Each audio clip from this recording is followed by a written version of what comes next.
নমস্কার, আমার গল্প পাঠ আসরে সবাইকে স্বাগত জানাচ্ছি। আজ পড়ছি প্রথম আলো উপন্যাসের প্রথম খণ্ডের অষ্টম পর্ব। আগরতলা থেকে কলকাতা যাত্রা সহজ ব্যাপার নয়। বাষ্পরূপী দৈত্যের শক্তিতে এখন লৌহ নির্মিত শকট ছুটে চলে। সিপাহী বিদ্রোহের পর এক স্থান থেকে আর এক স্থানে দ্রুত সৈন্য পাঠাবার সুবিধার জন্য ভারতের নানা অঞ্চলে দ্রুত রেল লাইন পাতা হচ্ছে। সেই রেল সাধারণ যাত্রীদেরও বহন করে, কিন্তু ত্রিপুরা রাজ্য ইংরেজ সাম্রাজ্যের মধ্যে পড়ে না। সেখানে রেলগাড়ি চালাবার গরজ নেই ইংরেজ সরকারের।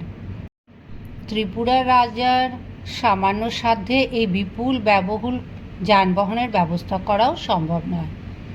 ত্রিপুরার রাজধানী থেকে সবচেয়ে নিকটবর্তী রেল স্টেশন আছে বঙ্গদেশের কুষ্টিয়া শহরে। সেখানে পৌঁছতেই বেশ কয়েকদিন লেগে যায়।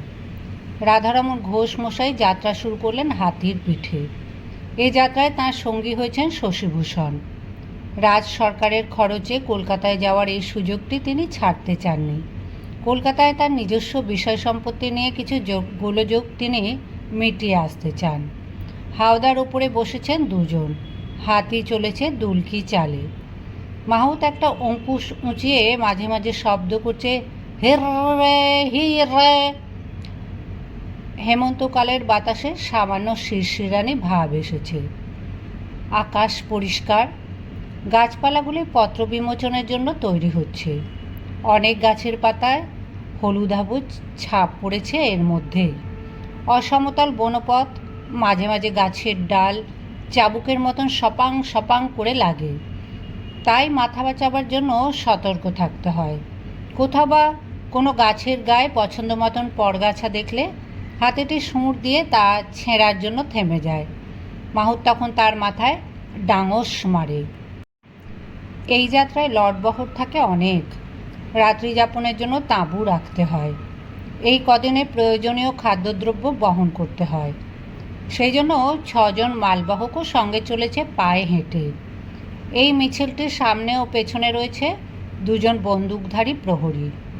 এই পথে হিংস্র জন্তু জানোয়ার ছাড়াও দস্যুর ভয় আছে। শশীভূষণের সঙ্গেও একটি বন্দুক রয়েছে। তিনি যেমন ক্যামেরা চালাতে পারেন, তেমনি বন্দুক চালনাও শিখেছেন। আজ তার পরনে বিলিতি পোশাক, মাথায় শোলার টুপি। বন্দুকটা 2 হাতে ধরে তিনি ঘাড় ঘুরিয়ে ঘুরিয়ে কোনো চকিত বন্যপ্রাণীর সন্ধানে রয়েছেন। ঘোষমশাই ধুতি ও বেনিয়ানের সঙ্গে কাঁধে চাদর দিয়ে বাঙালিবাবু সেজে আছেন। তিনি মাথায় কখনো পাগড়ি বা টুপি ব্যবহার করেন না। চিন্তামগ্নভাবে তিনি হুঁকো টানছেন। কলকাতা থেকে মহারাজের জন্য অর্থ সংগ্রহের প্রচেষ্টায় তাকে সফল হয়ে ফিরতেই হবে। সাহেব কোম্পানিকে পাহাড় ইজারা দেবার প্রস্তাব একবার প্রত্যাখ্যান করা হয়েছিল। এখন আবার উপযাচক হয়ে গেলে তারা কতটা দর কমাবে কে জানে। শশীভূষণ হঠাৎ হাঁটুতে ভর দিয়ে উঁচু হয়ে মাহুতের পিঠ ছুঁয়ে বলল, থামো থামো। তারপর ঘোষমশাইয়ের দিকে ফিরে ওষ্ঠে আঙুল ছুঁয়ে নিঃশব্দ থাকার ইঙ্গিত করলেন। ডান দিকে খানিক দূরে ঝোপের আড়ালে দেখা যাচ্ছে লাল রঙের ঝিলিক, অতি উজ্জ্বল লাল, ভোরের সূর্যের মতন লাল। শশীভূষণ সেদিকে বন্দুক তাক করলেন। রাধামোহন ভেবে পেলেন না এমন লাল রঙের কী প্রাণী হতে পারে। নিশ্চিত কোনো পাখি। অকারণে পাখি হত্যা তার মনোপুত নয়। তিনি শশীভূষণকে নিবৃত্ত করতে গেলেন। তার আগেই গুড়ুম শব্দে গুলি ছুটে গেল। সঙ্গে সঙ্গে ডানা ঝটপটিয়ে শূন্যে উঠে গেল 2টি বড় আকারের পাখি।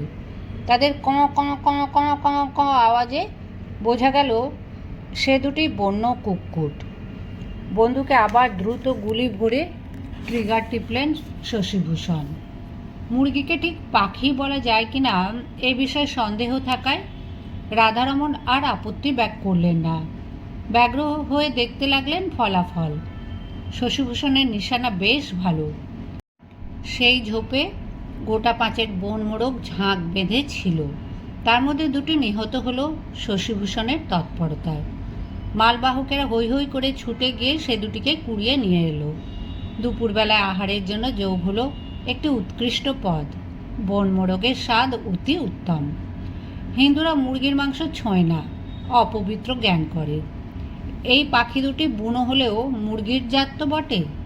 রাধারমণ ও শশীভূষণ দুজনেই ইংরেজি শিক্ষিত এবং ইয়াং বেঙ্গলের দলের ধারার অনুগামী। এরা গরুর মাংস ভক্ষণ করেও নিজেদের আধুনিকতার প্রমাণ দিতে পিছুপা নন। ত্রিপুরার রাজারা যদিও মহাভারতীয় ঐতিহ্য টেনে নিজেদের ক্ষত্রিয়ত্ব প্রমাণে উৎসাহী, আসলে তারা ত্রিপুরী উপজাতির বংশধর।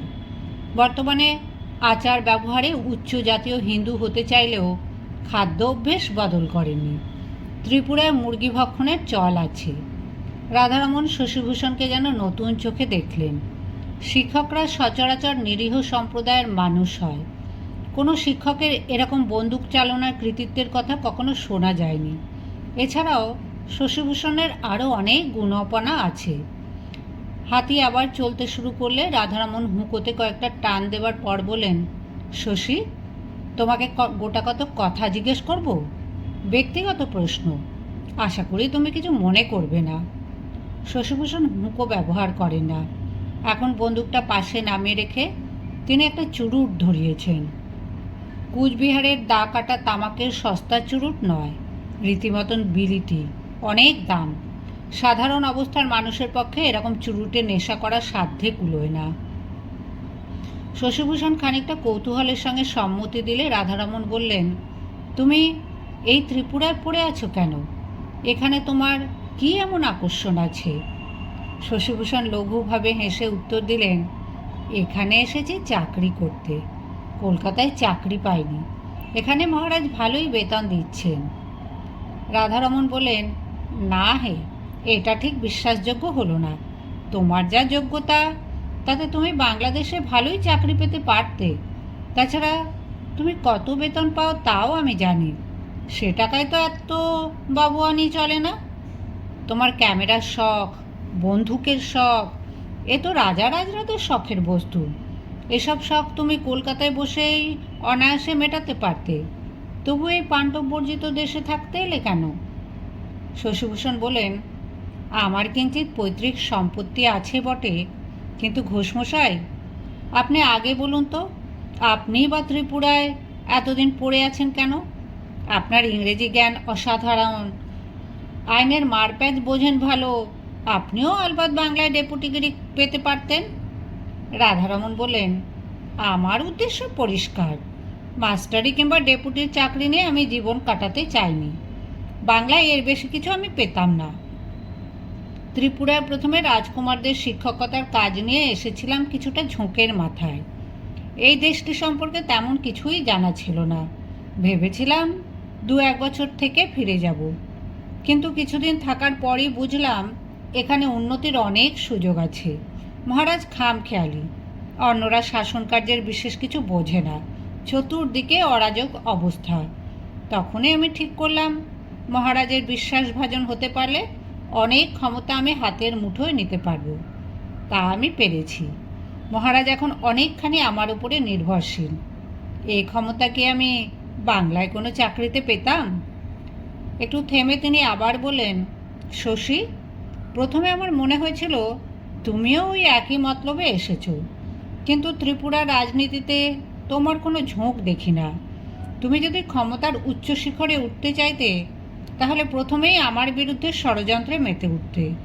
বাঙালিদের এটাই স্বভাব, বাঙালি বাঙালির শত্রু। তোমার পেছনে আমি চড় লাগিয়েছিলাম, কিন্তু কোনো ষড়যন্ত্রের প্রমাণ পাইনি। সকলের ধারণা, যে পাঠশালায় প্রায় দিনই কোনো ছাত্র থাকে না, তুমি সেই পাঠশালায় গুড়ুগুড়ি করেই খুশি। এত সহজ ব্যাখ্যা আমার কাছে বিশ্বাসযোগ্য মনে হয় না। শশীভূষণ এবার আরও জোরে হেসে উঠে বলেন, তবে এমন হতে পারে আমি ব্রিটিশের স্পাই?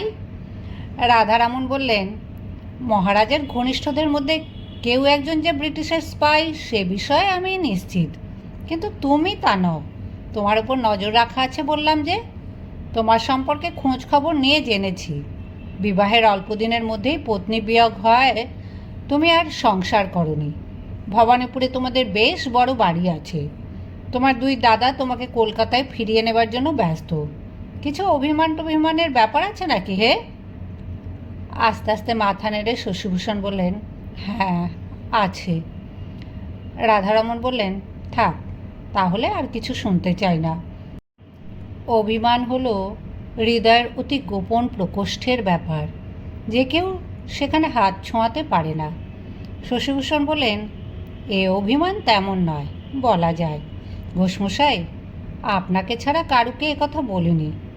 একটু ধৈর্য ধরে শুনতে হবে। মুর্শিদাবাদে কান্দি অঞ্চলে আমার পিতার কিঞ্চিৎ জমিদারি ছিল। আমার বড় দাদা বিমলভূষণই তা দেখাশোনা করতেন। আমি বিষয়কর্ম ঠিক বুঝি না। আমি সেখানে যেতাম পাখি শিকার করতে। ভারী সুন্দর একটি বাড়ি ছিল আমাদের। একটা ছোট নদী যেন বাড়িটিকে ঘিরে বয়ে চলেছে। বাড়ির 3 দিকেই সে নদী। খুব মজার না? নদীর ওপরে জঙ্গল, যত দূর দেখা যায় শুধু জঙ্গল। বাচ্চা বয়সেই আমি একা একা গেছি সেই জঙ্গলে। ওই বাড়িটি নিয়ে আমার অনেক স্মৃতি আছে। রাধারমণ জিজ্ঞেস করলেন, বাড়িটি বুঝি আর নেই? দীর্ঘশ্বাস গোপন করে শশীভূষণ বললেন, বাড়িটি আছে সেই একই জায়গায়, কিন্তু মালিক বদলে গেছে। সে তালুকও আর আমাদের নেই। বেশি বাড়াবো না, সংক্ষেপেই বলি। ঘোষমশাই, বাচ্চা বয়স থেকেই আমার শিকারের শখ। বাবার একটা বন্দুক নিয়ে আমি জঙ্গলে জঙ্গলে ঘুরতাম। আমাদের ওদিককার বনে প্রচুর খরগোশ, শুয়োর, হরিণ, ভাম, বাগডাসা, এমনকি চিতাবাঘও আছে। বহরমপুর থেকে সাহেবরা প্রায় সেখানে শিকার করতে যায়। আমার একচোরা স্বভাব, আমি কখনো সঙ্গী সাথী নিতাম না। একদিন, সেই দিনটার কথা আমার মনে আছে। সেদিনটা ছিল কালী পূজা। রাঢ় অঞ্চলে ওই দিনটায় সকলেই যেন তান্ত্রিক হয়ে যায়। অতি বৃদ্ধরাও মাংস খায়, শিশুরাও মদ্যপান করে। আমি গিয়েছিলাম শিকারি। সেদিন জঙ্গলে অন্য শিকারীদের উপস্থিতি টের পেয়েছিলাম। আমি গ্রাহ্য করিনি। জন্তু জানোয়ারের অভাব নেই, যার খুশি শিকার করুক। অনেকক্ষণ ঘুরে ঘুরে আমি একটা হরিণ মেরেছি। এটা জেনে রাখবেন, হরিণ মারা বাঘ মারার চেয়েও শক্ত। জল, কাদা, কাঁটা, ঝোপ ঠেলে ঠেলে আমার শরীরও তখন ক্ষতবিক্ষত। হরিণটার কাছে গেছি। হঠাৎ থেমে গেলেন শশীভূষণ। তার ফর্সা মুখটি রক্তাভ হয়ে গেল, স্থির হয়ে গেল চোখ। তিনি কাঁপতে লাগলেন। রাধারমণ উদ্বিগ্ন হয়ে বলেন, কি হলো, কি হলো শশী? থাক, আর বলতে হবে না। শশীভূষণ কটমট করে তাকালেন রাধারমণের দিকে। তারপর ভূতগ্রস্তের মতন ঘড়ঘড়ে গলায় বলতে লাগলেন, সেই সময় ঘোড়া ছুটি এলো 2টি ইংরেজ, সঙ্গে কয়েকজন আরদালি। তারা আমার ন্যায্যত শিকার করা হরিণটাকে নিতে দিল না। রাধারমণ বললেন, তোমার হরিণ তারা কেড়ে নিল? ইংরেজরা তো সাধারণত এত নিচু কাজ, এমন খেলোয়াড় সুলভ কাজ করে না। শশীভূষণ গর্জন করে উঠে বললেন, ইংরেজরা আরও কত নীচ জঘন্য কাজ করতে পারে তা আপনি কি জানেন? রাধারমণ বললেন, সেই সাহেবরাও কি ওই একই হরিণকে গুলি করেছিল?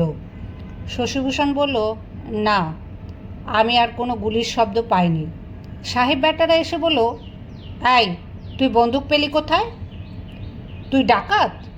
ঘোষমশাই, ওই জঙ্গল আমাদেরই তালুকের মধ্যে পড়ে, আমরাই মালিক, অথচ একটা বাইরের লোক এসে বলে কিনা আমি ডাকাত। রাধারমণ বললেন, তোমাদের তালুক হলেও রাজত্বটা তো ইংরেজের, তাই তাদের এত প্রতাপ।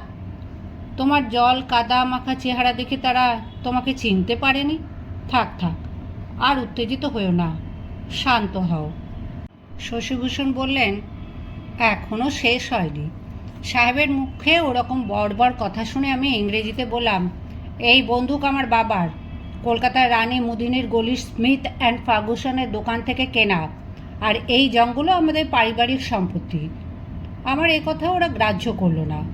সাহেবদের হুকুমে আরদালিরা আমার বন্দুকটা কেড়ে নিল, হরিণটা তুলে নিল, এবং ঘোড়ায় চড়া একজন সাহেব, পরে তার নাম জেনেছি, বহরমপুরের পুলিশের কর্তা হ্যামিল্টন, সে ঘোড়াটার মুখ ফিরিয়ে যাবার সময় একটা লাথি কষালো আমার মুখে। আমি মাটিতে পড়ে গেলাম। রাধারমণ বললেন, পাপ, মির্জাফর জগৎ শেঠের পাপ। এই পাপের ফল ভোগ করছি আমরা।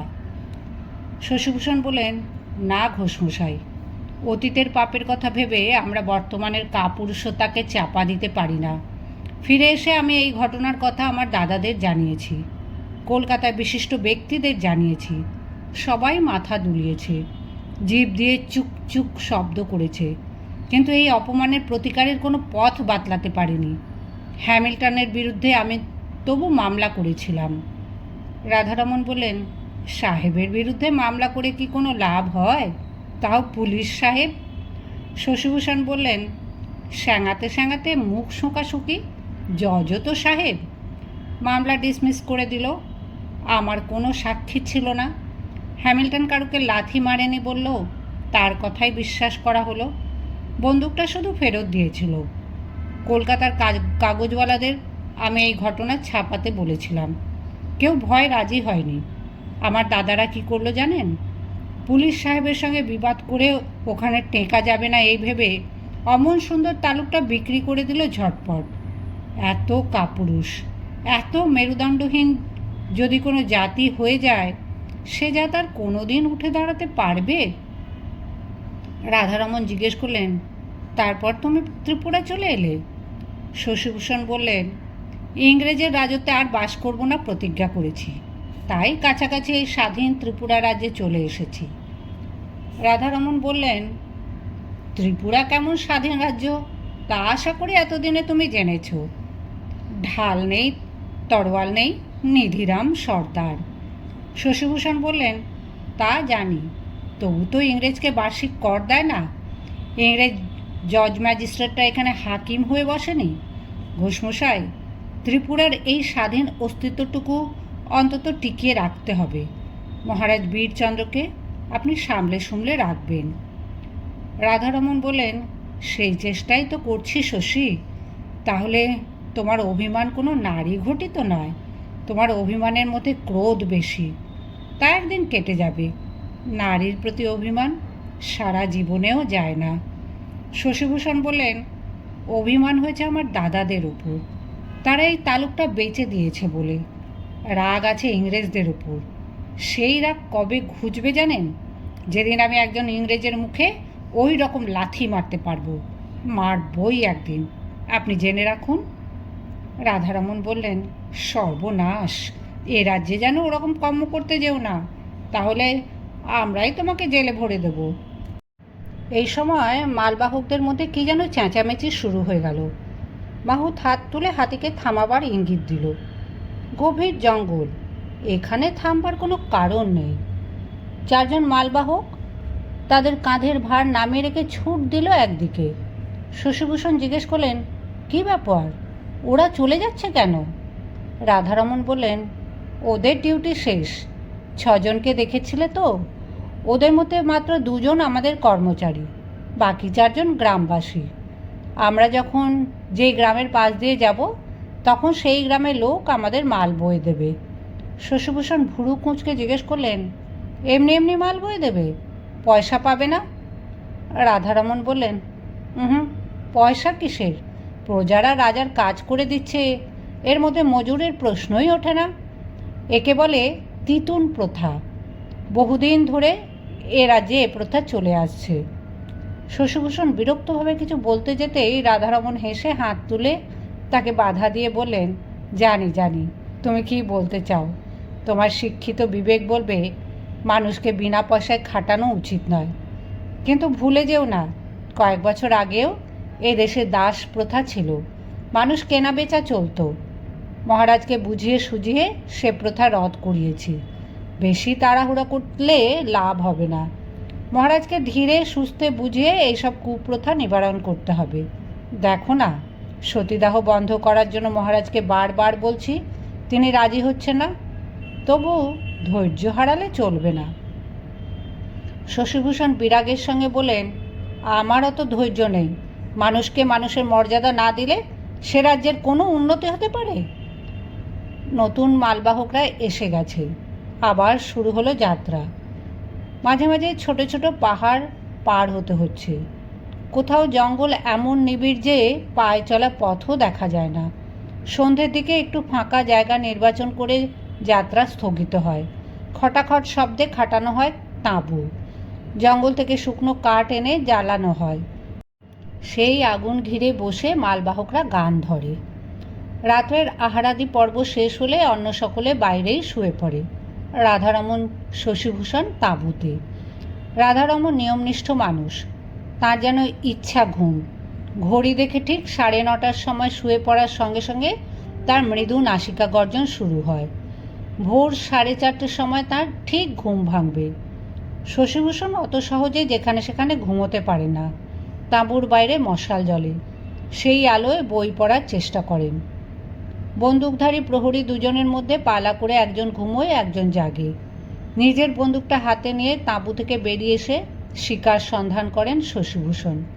সারা রাত আগুন জ্বলে বলে জন্তু জানোয়ারেরা এদিকে আসে না। দূরে তাদের গমনাগমন টের পাওয়া যায়।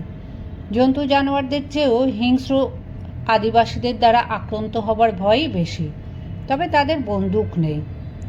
অন্ধকারে একা দাঁড়িয়ে থাকতে থাকতে শশীভূষণ বিমনা হয়ে যান।